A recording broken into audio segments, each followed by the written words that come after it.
நம்ம இந்த biomolecules topic பார்த்துட்டு இருக்கோம் இல்லையா? இதுல வந்து இப்ப பயோமாலிகுல்ஸ் நம்ம பார்க்க போறோம் என்னென்னலாம் இருக்கு அப்படின்னு சொல்லிட்டு. ஆனா பேசிக்கா இப்ப பயோமாலிகுல்ஸ் அப்படின்னு சொல்றோம் இல்லையா, உயிர் மூலக்கூறுகள். பயோமாலிகுல்ஸ் உயிர் மூலக்கூறுகள் வந்து பாத்தீங்கன்னா ரெண்டு வகையா பிரிச்சிருப்பாங்க. இது உயிர் மூலக்கூறுகளை ரெண்டு வகையா பிரிக்கலாம். அதுல வந்து micro biomolecules, micro biomolecules, macro biomolecules, அதாவது இப்படி கொடுத்துக்கலாம், மேக்ரோ பயோமாலிகுல்ஸ் அல்லது மைக்ரோ. சோ இங்க வந்து பாத்தீங்கன்னா மேக்ரோ பயோமாலிகுல்ஸ் இப்படி தனித்தனியா பிரிக்கலாம். Micro biomolecules, macro biomolecules. அது என்ன, நம்ம ஏற்கனவே சொன்னோம், biomolecules is nothing but as a chemicals taken from tissue இல்லையா? விலங்கு அல்லது தாவர உடல்கள்ல இருந்து பெறப்படுகின்ற, திசுக்கள்ல இருந்து பெறப்படுகின்ற ரசாயன கூறுகளை தான் நம்ம உயிர் மூலக்கூறுகள் அப்படின்னு சொல்றோம். அது ஆர்கானிக் நேச்சுராவும் இருக்கும், இன்ஆர்கானிக் நேச்சுரா இருக்குன்றத போன வீடியோஸ்ல பார்த்தோம். சார் இப்ப இங்க மைக்ரோ மாலிகுலோ மைக்ரோ மேக்ரோ பயோமாலிகுல்ஸ் என்ன சார் அப்படின்னா, இப்போ ஆசிட்ல கரையக்கூடிய தன்மை கொண்ட ரசாயன பொருட்களின் அடிப்படையில தான் இதை பிரிச்சிருக்காங்க. Based on the solubility in acids, அமிலத்தில் கரையக்கூடிய தன்மையின் அடிப்படையில தான் இதை பிரிப்பாங்க. ஃபார் எக்ஸாம்பிள், அமிலத்தில் கரையக்கூடிய அந்த பொருட்கள் சேர்மங்கள் எப்படி இருக்கும் அப்படின்னா, ஒரு 18 to 800 டால்டன் சோ எடையை கொண்டிருக்கும் மாலிகுலர் வெயிட். இந்த அளவுக்கு மூலக்கூறு எடைகளை கொண்டிருக்கிறது ஈஸியா வந்து என்ன பண்ணும் அப்படின்னா இந்த அமிலத்துல வந்து கரையும். அதான் இங்க 1000க்கு மேல டால்டன்ஸ் இருக்குது அப்படின்னு பாத்தீங்க, மூலக்கூறு எடை இருக்கு அப்படின்னு பாத்தீங்கன்னா இது வந்து பாத்தீங்கன்னா அமிலத்தில் இது கரையும் தன்மை அற்றதாக காணப்படும். அப்படி இந்த அமிலத்தில் கரையாத சேர்மங்களை தான் நம்ம என்னன்னு சொல்றோம் அப்படின்னா பாலிசாக்கரைட்ஸ், கூட்டு சர்க்கரைகள், அதுக்கப்புறம் வந்து பாத்தீங்கன்னா லிபிட்ஸ் கொழுப்புகள், அதுக்கப்புறம் புரோட்டீன்ஸ் புரதங்கள். சோ இதெல்லாமே வந்து பாத்தீங்கன்னா நியூக்ளிக் ஆசிட்ஸ், இதெல்லாமே வந்து பாத்தீங்கன்னா macro biomolecules because it contain high amount of molecular weight like in above thousands. அதாவது எக்ஸப்ட் ஃபேட், லிபிடை தாண்டி, லிபிட் கொஞ்சம் குறைவா இருக்கும், மற்றது எல்லாமே 1000க்கு மேற்பட்ட மூலக்கூறு எடைகளை பெற்றதாகத்தான் இங்க இருக்கும். சோ அப்ப அந்த அடிப்படையில மேக்ரோ பயோமாலிகுல்ஸ் என்பது பொதுவாக அமிலங்களில் கரையாத சேர்மங்கள். சோ மைக்ரோ பயோமாலிகுல்ஸ் என்பது பொதுவாக அமிலத்தில் வந்து கரையக்கூடியது. இதனுடைய மூலக்கூறு எடை வந்து பாத்தீங்கன்னா 18 முதல் 800க்கு கீழே இருக்கும். இது மூலக்கூறு எடை வந்து 1000க்கு மேலாக இருக்கும். சோ இப்ப இந்த அடிப்படையில தான் நமக்கு என்ன பண்றாங்க அப்படின்னு கேட்டீங்கன்னா நமக்கு டாபிக்ஸ் உள்ள கொண்டுட்டு போறாங்க. பொதுவா இந்த பயோமாலிகுல்ஸ் நம்ம கொடுத்துருக்கலாம், இதெல்லாம் ஒரு செல்களுக்குள்ள போனீங்க அப்படின்னா அது என்ன ரேஞ்ச்ல இருக்கும் அப்படின்னு பாத்தீங்கன்னா பயோமாலிகுல்ஸ் அது என்னென்ன ரேஞ்சுக்குள்ள இருக்கும் அப்படின்னு பார்க்கலாம். மூலக்கூறுகள் இது, அதனுடைய அளவு, கார்போஹைட்ரேட் இந்த மாதிரி நிறைய எடுத்துக்கலாம். ஃபார் எக்ஸாம்பிள்ஸ் வந்து நீர், வாட்டர், இங்க வந்து ஒரு 70 to 90 அந்த லெவல்ல இருக்கும். சோ இங்க பர்சன்டேஜ் வச்சுக்கலாம். அடுத்தது வந்து பாத்தீங்கன்னா கார்போஹைட்ரேட்ஸ் எடுத்துக்கிறீங்க அப்படின்னு கேட்டீங்கன்னா கார்போஹைட்ரேட் எடுத்துக்கிட்டீங்கன்னா ஒரு 3 லெவல்ல இருக்கும். ஃபேட், கொழுப்பு எடுக்கிறீங்க அப்படின்னு பாத்தீங்கன்னா ஒரு 2 இருக்கும். புரோட்டீன்ஸ் எடுத்துக்கிறீங்க, புரதம் அப்படின்னு பாத்தீங்கன்னா ஒரு 10 to 15 அந்த ரேஞ்சுக்குள்ள இருக்கும். அயனிகள், அயான்ஸ், இது வந்து பாத்தீங்கன்னா ஒரு 1% இப்படிதான் இருக்கும். இதுதான் வந்து பாத்தீங்கன்னா செல்லுக்குள்ள காணப்பட்ட ரசாயன பொருள்கள். Water molecules, carbohydrate, fat, proteins and ions வந்து பாத்தீங்கன்னா இந்த ரேஞ்சஸ்குள்ளதான் இருக்கும், அளவுக்குள்ளதான் ஒரு செல்லுக்குள்ள இருக்கும். சோ இதைதான் இப்ப நம்ம பாடங்களுக்குள்ள போறோம் அப்படின்னு சொன்னா, அதாவது உயிர் மூலக்கூறுகளை ரெண்டா பிரிக்கலாம். அதுல ஒன்று நுண்ம அல்லது சிறிய அப்படின்னு வச்சுக்கலாம். அதை நுண்மன்ற சரியான பதில் இருக்கும். நுண்ம உயிர் மூலக்கூறுகள், பெருமை உயிர் மூலக்கூறுகள். நுண்ம உயிர் மூலக்கூறுகள் என்பது அதனுடைய மூலக்கூறு எடை 18 முதல் 800 டால்டனுக்குள்ள இருக்கும். அது அமிலத்தில் ஈஸியா கரையும். ஆனா மேக்ரோ பயோமாலிகுல் சொல்லப்படுகின்ற பெருமை இந்த உயிர் மூலக்கூறுகள் வந்து பாத்தீங்கன்னா 1000க்கு மேற்பட்ட இந்த மூலக்கூறு எடையை பெற்றிருக்கும். இது எளிதில் வந்து அமிலங்கள்ல இந்த சேர்மங்கள் கரையாது. அதான் நம்ம இந்த இடத்துல கொடுத்துருக்கோம். சோ அப்ப அந்த அடிப்படையில செல்கள் என்னென்னலாம் இருக்கும் அப்படின்னு பார்த்தா ஒரு செல்லுக்குள்ள இவ்வளவு ரசாயன பொருட்கள் வந்து இருக்கும். நீர் இருக்கும், கார்போஹைட்ரேட் இருக்கும், கொழுப்பு இருக்கும், புரதங்கள் இருக்கும் மற்றும் அயனிகள் போன்று சொல்லப்படுகின்ற வேதிப்பொருட்கள் காணப்படும். இதுல நமக்கு டாபிக்ஸ் வந்து ரொம்ப இம்பார்ட்டன்டா என்னென்ன சார் கொடுத்துருக்காங்க அப்படின்னு பாத்தீங்கன்னா ஃபர்ஸ்ட் வந்து புரோட்டீன் அப்படின்னு கொடுக்குறாங்க. புரோட்டீன் புரதம் என்றால் என்ன? Proteins are known as polypeptide. Polypeptide. புரதங்களை நாம் பாலிபெப்டைடுகள் என்றும் சொல்லுவோம். புரதங்கள் என்னன்னு சொல்றோம்? பாலிபெப்டைடுகள் அப்படின்னு சொல்றோம். Why we are calling polypeptides? Proteins என்ன சார்? First of all, it's made up of amino acids. Amino அமிலங்களால் உருவாக்கப்பட்டதுதான் புரதங்கள். அப்ப அமினோ அமிலங்களா என்ன? அது வந்து ஒரு ரெண்டு வகை இருக்கும் சார். ஒன்னு எசென்சியல் அமினோ ஆசிட், இன்னொன்னு நான் எசென்சியல் அமினோ ஆசிட். நான் எசென்சியல் அமினோ ஆசிட்.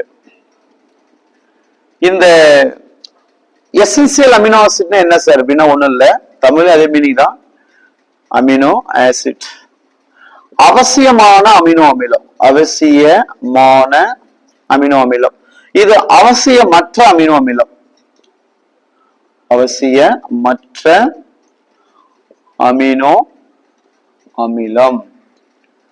அவசியமற்ற தேவையா சார்னு அர்த்தம் இல்ல, அது தேவைதான். ஆனா என்ன சொல்ல வராங்கன்னா அவசியமான அமினோ அமிலம் என்பது நமது உடல்களிலேயே உற்பத்தி செய்ய முடியாதவைகள். We cannot be synthesized in our system. அப்படின்னா உணவுகளின் மூலமாக இதை பெறலாம். ஃபுட், உணவுகளின் வாயிலாக இதை பெறலாம். So the non-essential amino acid means can be synthesized in our own system. நமது உடல்களிலேயே உற்பத்தி செய்யக்கூடிய அமினோ அமிலம் அப்படின்னு சொல்றாங்க. சில நேரங்கள் இதுக்கு எக்ஸாம்பிள்ஸ் உண்டு. அதாவது அவசியமான அமினோ அமிலங்களுக்கு எடுத்துக்காட்டுகள் என்ன அப்படின்னா, நீங்க நிறைய கேள்விப்பட்டிருக்கலாம். ஹிஸ்டிடின்,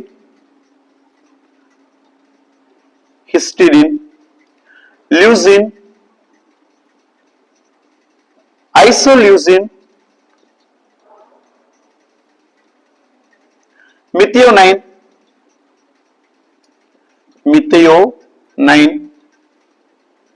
சோ இது எல்லாமே வந்து பாத்தீங்கன்னா அவசியமான அமினோ அமிலங்களுக்கு எடுத்துக்காட்டு. நான் எசென்சியல் அமினோ ஆசிட் வந்து அர்ஜினைன்,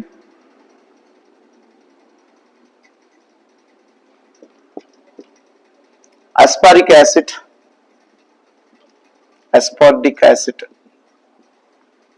அமிலம், கிளைசின். சோ இந்த மாதிரி அமினோ அமிலங்கள் எல்லாம் வந்து பாத்தீங்கன்னா நான் எசென்சியல் அமினோ ஆசிட். அப்ப அமினோ ஆசிட்ஸ் சேர்ந்ததுதான் புரதங்கள். புரதங்களுக்கு மறுபெயர் பாலிபெப்டைட்ஸ். அது ஏன் பாலிபெப்டைட்னு சொல்றாங்கன்னா, ஒரு அமினோ ஆசிட் என்பது இப்படிதான் இருக்கும். அதாவது hydrogen, amine, amino group, carboxylic group. இது வந்து சைட் செயின் அப்படின்னு சொல்லப்படுற பக்கவாட்டு சங்கிலிகள். இது மாதிரி எத்தனை அமினோ அமிலங்கள் சேர்ந்தா குறைஞ்சபட்சம் ஒரு புரதங்களை உருவாக்கலாம் அப்படின்னு பாத்தீங்கன்னா, we need 20 amino acids to making one protein molecules. ஒரு புரத மூலக்கூறுகளை உருவாக்குவதற்கு குறைஞ்சபட்சம் 20 அமினோ அமிலங்கள் தேவைப்படுது. அப்ப 20 அமினோ அமிலங்கள் ஒன்றோடு ஒன்று அடுக்கப்படும் போது இந்த புரதங்களுக்கு இடையே, அதாவது கார்பன்களுக்கு இடையிலான பிணைப்புகள் அதிகரிச்சுட்டே போகும். இந்த கார்பனுக்கும் ஒரு பாண்ட் இருக்கும், பிணைப்பு, பெப்டைடு பாண்ட். இந்த பெப்டைடு பாண்ட்ஸ் நிறைய இருக்கிறதுனால it's called as a polypeptide. The protein is called as அதிக பெப்டைடு சங்கிலிகளை பெற்றிருப்பதால் இது பாலிபெப்டைடுகள் எனவும் அழைக்கப்படும். அப்ப proteins also called as polypeptides because it contain lot of peptide bonds between the carbon molecules. So there is 20 amino acids needed to the making one protein. அப்ப ஒரு புரத மூலக்கூறுகளை தோற்றுவிக்க குறைந்தபட்சம் 20 அமினோ அமிலங்கள் தேவைப்படும். இப்ப நம்ம கொடுத்திருக்கிற அமினோ அமிலங்கள் எல்லாம் சேர்ந்து இருக்கும். வாலின், புரோலின், லூசினின், பினைலின், glycine, lysine, isoleucine, tryptophan, methionine, கிரோட்டின்ஸ், நிறைய சொல்லலாம். இந்த மாதிரி நிறைய அமினோ ஆசிட்ஸ் எல்லாம் சேர்ந்துதான் புரதங்களை வந்து தோற்றுவிக்கிறது. அப்போ புரதங்கள்னா என்ன இப்ப பார்த்தாச்சு. புரதங்களோட வேலை, ரோல் ஆஃப் புரோட்டீன்ஸ் அப்படின்றத நம்ம இங்க பார்க்க போறோம். அப்போ புரதங்கள் வந்து பாத்தீங்கன்னா என்னென்ன பணிகளை வந்து மேற்கொள்கிறது அப்படின்னு நம்ம பாத்தீங்க அப்படின்னா, இங்கே நம்ம பார்க்கலாம். அது என்னென்ன புரோட்டீன்ஸ் வந்து நம்ம பாடியில வந்து ரெகுலேட் பண்ணுது அப்படின்னு பார்க்கலாம். ஒரு டேப்லெட்ஸா கொடுத்துக்கலாம், ஈஸியா இருக்கும். புரோட்டீன்ஸ், அதனுடைய ஃபங்க்ஷன்ஸ். என்ன புரோட்டீன்ஸ் இருக்குது நமக்கு தெரிஞ்சதெல்லாம் என்ன சார் அப்படின்னு பார்க்கலாம். நிறைய இருக்கும் புரோட்டீன்ஸ் பாடியில. புரோட்டீன் இல்லாம பாடி செயல்படாது. இது வந்து புரோட்டீன்ஸ், இதனுடைய ஃபங்க்ஷன், பணிகள். புரதங்கள் அதனுடைய பணிகள் பார்க்கலாம். சோ புரதங்கள் வந்து என்னென்ன புரோட்டீன்ஸ் இருக்குன்னா கொலாஜன் இருக்குது. கொலாஜன் தமிழ்லயுமே கொலாஜன் தான் இதுக்கு பேரு, கொலாஜன். அடுத்தது வந்து பாத்தீங்கன்னா டிரிப்சின். டிரிப்சின் அப்படின்னு ஒரு இருக்கு. Okay, trypsin, sorry, trypsin. அதுக்கப்புறம் இன்சுலின். இன்சுலின் கொடுக்குறாங்க. தமிழ்லயுமே இன்சுலின் தான் எழுதணும். இன்சுலின். வேற என்ன சார் இருக்கு அப்படின்னா ஆன்டிபாடிஸ். நோய் எதிர்ப்பு சக்தி, இத ஆன்டிபாடிஸ் சொல்லுவாங்க. நோய் எதிர்ப்பு சக்தி. அடுத்தது ரிசப்டார், ஏற்பி. ஏற்பின்னு சொல்லுவாங்க. ஃபைனல் இன்னும் ஒண்ணு இருக்கு, அது என்னன்னா GLU கேப்சூல் இருக்கும்.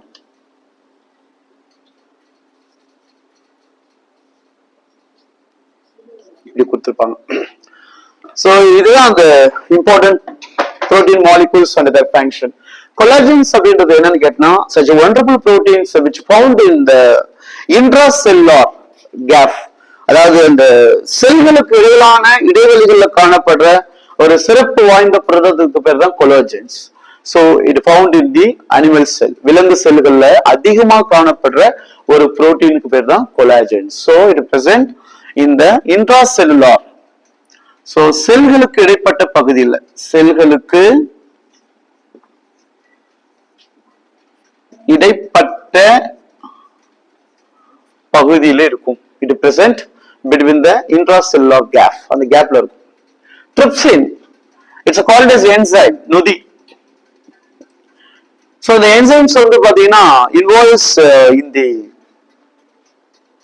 digestion, செரிமானத்துக்கு தேவைப்படுகின்ற செயல்பாடுகள்ல இந்த ட்ரிப்சின் வந்து பாத்தீங்கன்னா பங்கேற்கும். ட்ரிப்சின் உங்களுக்கு தெரியும், it's wonderful enzymes and formed from எங்க இருந்து இருக்குன்னா ஃப்ரம் தி ட்ரிப்சினோஜென் அப்படின்னு ஒரு கெமிக்கல்ஸ் வந்து ஆக்டிவேட் பண்ணி ட்ரிப்சினா கன்வெர்ட் பண்ணும்.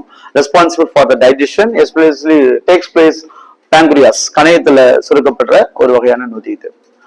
So digestive enzymes, செரிமான செயல்பாடுகளுக்கும் புரதங்கள் பங்கேற்குது.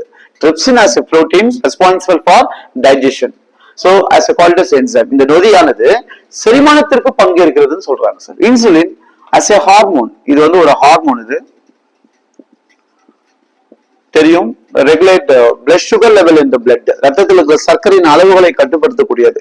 சோ அது வந்து உடலை வந்து பராமரிக்கிறதுக்கு வசதியாக இருக்கும். Insulin as a hormones involve the metabolism, அதாவது மெட்டபாலிக் ரியாக்ஷன்ஸ்ல ரொம்ப ரொம்ப இம்பார்ட்டன்ட் இன்சுலின் சார். சோ இது என்ன பண்ணுதுன்னா regulate the sugar level in the blood, ரத்தத்தின் சர்க்கரை அளவுகளை ஒழுங்குபடுத்துது. And antibodies, so naturally we have to 5 type of the antibodies which is involves against pathogen, நுண்ணுயிர்களுக்கு எதிராகவே இது செயல்படக்கூடியது. நம்ம உடம்புக்குள்ள நுழைகின்ற ஏதாவது அயல் பொருட்கள், ஃபாரின் பாடிஸ் உள்ள வந்துச்சு அப்படின்னா அதுக்கு எதிராக இது செயல்படும். So that's called as antibody. Antibodies are called as a natural immune system. நம்ம உடம்புல இருக்கிற இயற்கை தடைகாப்புகளுக்கு தான் நோய் எதிர்ப்பு சக்தி. அப்ப கிருமிகளுக்கு எதிராக, நுண்ணுயிர்களுக்கு எதிராக செயல்படும்.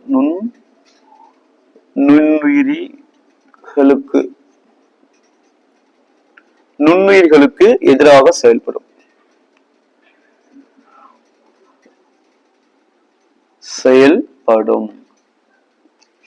அடுத்தது வந்து ஏற்பி, ரிசப்டார். So receptorன்றது என்னன்னு கேட்டீங்கன்னா the certain functions, sensory organs ஓட functions எல்லாமே ரிசப்டார் மூலமா தான் நடக்கும். இதுல வந்து நம்ம யோசிக்கிறது, அதாவது பார்க்கிற நுகர்ச்சி, மனம், அப்புறம் வந்து பாத்தீங்கன்னா உணர்ச்சி, இதெல்லாமே இல்லதான் இருக்கும். அதுக்கப்புறம் வந்து கேட்கறது, இது எல்லாமே தான் கேட்டல், கேட்கறது, பார்க்கறது, இந்த மாதிரியான விஷயங்கள் தான் ரிசப்டார்ஸ். கண்ணு, காது, இதெல்லாம் வந்து ரிசப்டார்ஸ் தான் சொல்லுவாங்க. தொடு உணர்ச்சி ரிசப்டார்ஸ். இது வந்து குளுக்கோஸ் டிரான்ஸ்பர் டைப் அப்படின்னு சொல்லுவாங்க சார். இது குளுக்கோஸ் டிரான்ஸ்பர் டைப் 4 என்பதுதான் ஒரு ஷார்ட் ஃபார்ம். இந்த குளுக்கோஸ் டிரான்ஸ்போர்ட் டைப் அப்படின்றது ஒண்ணும் இல்ல, the protein that are regulate glucose transportation in the tissue. செல்களுக்குள்ள குளுக்கோஸ் செல்வதை கட்டுப்படுத்துற செயல்முறை. சோ அது வந்து பாத்தீங்கன்னா நம்முடைய செல்களுக்கு இடையே குளுக்கோஸ் நகருதல், அதாவது குளுக்கோஸ் கடத்துதல், குளுக்கோஸ் கடத்துதல் அல்லது நகருதல் between the cells, but it regulated by protein. ஒரு புரதங்களால இந்த குளுக்கோஸ் வந்து செல்களுக்கு வந்து கடத்தப்படுது அப்படின்றதுதான். So that is a very important on the essential function for us by the proteins. இந்த புரதங்களால இவ்வளவு சம்பவங்கள் வந்து உடல்ல நடைபெறுகிறது. புரோட்டீன் அவ்வளவு முக்கியமான ஒரு பொருளாகவும் பாதுகாக்கப்படுகிறது. And also responsible and stimulation of body growth. உடலோட வளர்ச்சியை தூண்டக்கூடிய முக்கிய ரசாயன பொருளே proteins. It's simply called as building blocks அப்படின்னு சொல்லுவாங்க. இதுதான் உடலை வந்து கட்டமைக்கக்கூடியது. பிளட் ரத்தமா இருக்கும், என்சைம்ஸா இருக்கும், ஹார்மோனா இருக்கும், எல்லா டைப் ஆஃப் கெமிக்கல்ஸாவும் இருக்கிறது புரோட்டீன்ஸ் தான். ஸோ புரதங்கள் இல்லைன்னா உடலை கட்டமைக்க முடியாது, உடலோட ஃபங்க்ஷன்ஸ் வந்து எதுவுமே இருக்காது. This is a proteins. Next